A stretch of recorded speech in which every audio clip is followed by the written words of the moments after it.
Water sign, Cancer, Pisces, and Scorpio. Kumusta po kayong lahat? Okay, so water sign, maraming salamat po sa walang sawang pagsubaybay sa ating mga reading. And kung ikaw ay bago pa lang sa ating channel, mag-subscribe na po kayo. And i-click mo na rin yung ating notification bell para lagi kang updated sa ating mga bagong upload. Tignan natin water sign. Gabay kapalaran po ni water sign. Gabay kapalaran po ni water sign, spirit guide.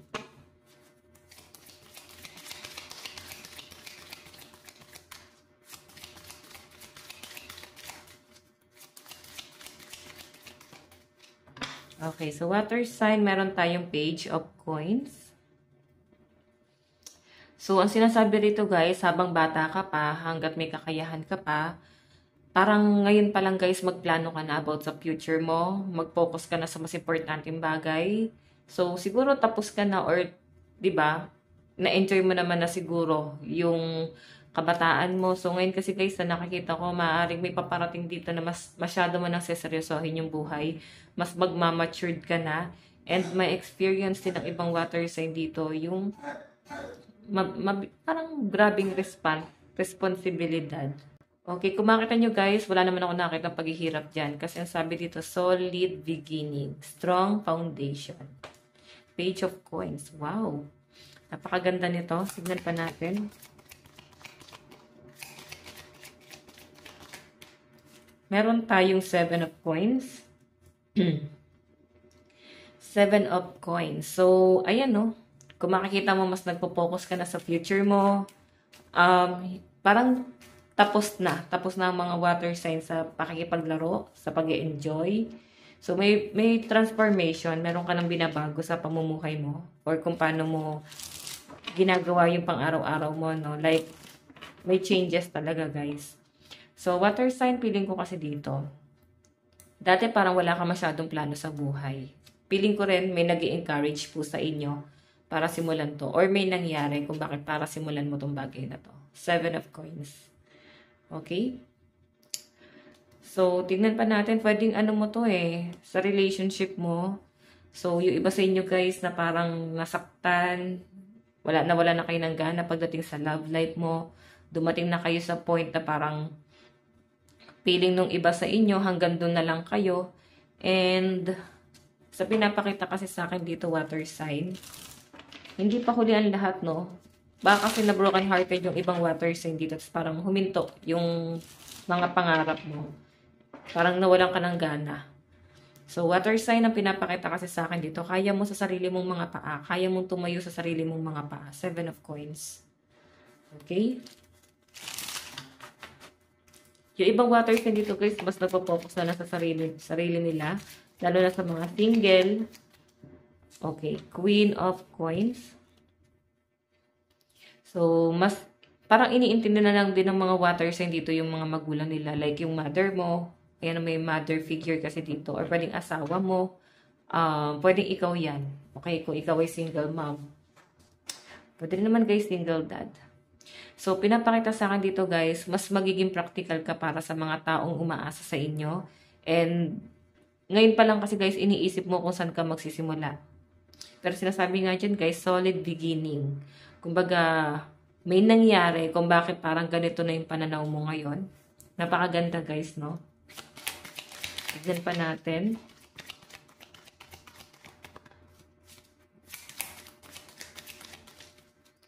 Meron tayong justice. Napagod na rin ang mga water sign na makipaglaban, makipagtalo. Kasi hindi guys worth it. Okay? So, eto guys ha.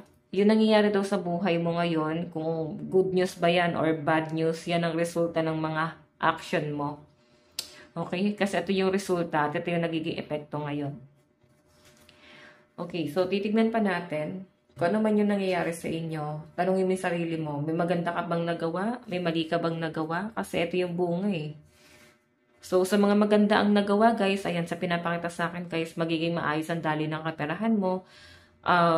Magiging secure ka, lalo na pagdating sa finances mo, no? Malakas ang energy ng mga single dito. And kung makita nyo guys, justice. Okay. I now get what is deserved. Huwag nyo guys ilagay sa kamay mo yung batas, or kung may galit ka sa isang tao, may hilingin kang hindi maganda sa kanila, mas maganda water sign na sarili mo na lang, kasi mataas ang chance na baka bumalik sa yan. Kasi napaka-powerful ng mga water sign, lalo na sa mga manifestation. Sa mga ganitong bagay. Pwedeng dahil nga sobrang lakas, bumabalik sa inyo. Tignan pa natin. Water sign. Ano itong page of coin? Justice. Okay, so sabi ko sa inyo guys, meron ka mga taong hindi nakakasundo, pwedeng person mo, pwedeng hindi mo siya nakakasundo, lalo na pagdating sa pera. Ang pinapakita sa akin dito, water sign, ayan, pag-usapan nyo. Kasi madalas nagtatalo na kayo ng person mo. Madalas parang, eto yung plano mo, eto yung plano niya. So parang hindi kayo guys nagkakasundo sa mga plano. Ang kailangan nyo rito guys, pagkakaisa. Tignan natin, 7 of coins. Okay, 7 of coins is Ace of Swords. Realization. So, I think may nakita ka guys sa ibang tao, na-realize mo na parang yun din yung gusto mo na mangyari para sa sarili mo. So, kung gusto mo yung bagay na yon, huwag ka ma-down, paghirapan at pagsumikapan mo, makuha yung bagay na yan. Yung iba sa inyo guys kasi nawawalan kayo ng pag-asa eh. Okay, pwedeng may nagdi-distract sa inyo or pwedeng naguguluhan ka kung ano yung dapat mong gawin. Naguguluhan yung iba sa inyo guys kung dapat nyo bang i-force to. Ayun no. Page of Pentacles eh. Dadaan ka ba rito or dito? Okay, dapat lagi ka may plan B. May nakikita ko guys pagdating sa love life, pwedeng meron new person na paparating sa inyo. Pero, feeling ko kasi guys, maguguluhan ka rito. Okay? Dahil nga sa mga nangyari sa inyong regret, what I mean sa inyong buhay, nagkaroon ka ng matinding regret, nahihirapan ka ngayon na magpapasok ng tamang tao, like hindi mo alam kung na intention sa inyo. Yan po yung pinapakita sa akin. Tingnan pa natin.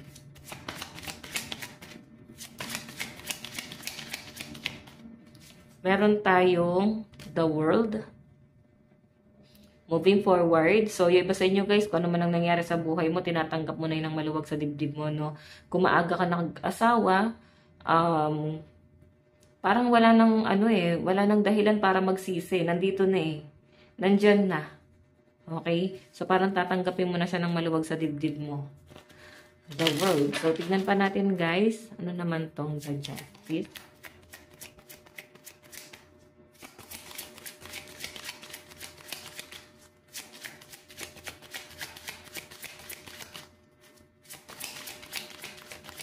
Okay. Ayan. Isa lang po. Okay, so meron tayong 2 of Wands. May pag-aantay.